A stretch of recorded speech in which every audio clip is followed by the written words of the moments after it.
Kriminalisasi dan pengaburan kasus ijazah Jokowi.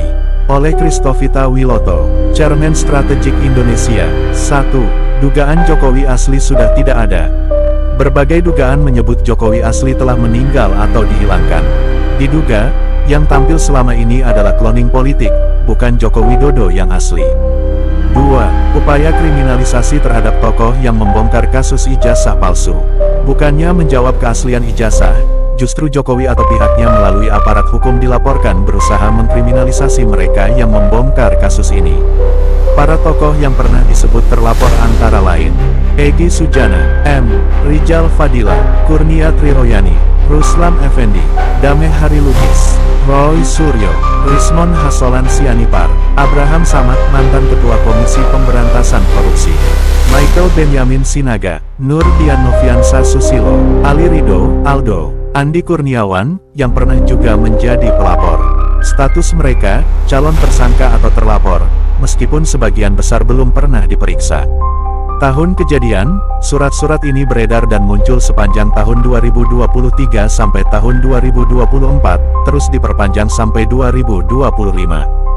Diduga, ini dilakukan agar, argo, hukum tetap berjalan tanpa ujung, dan supaya rakyat lelah memperjuangkan kebenaran. 3. Dugaan skema permainan hukum. Aparat diduga tidak fokus menyelesaikan pokok perkara yaitu pembuktian ijazah asli atau palsu.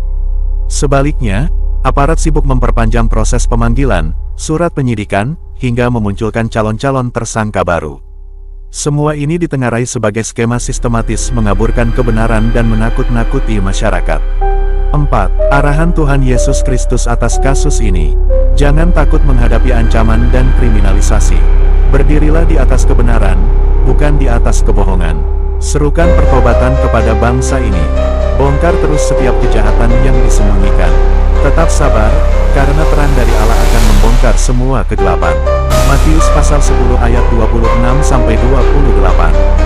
Jadi janganlah kamu takut terhadap mereka, karena tidak ada sesuatu pun yang tertutup yang tidak akan dibuka, dan tidak ada sesuatu pun yang tersembunyi yang tidak akan diketahui.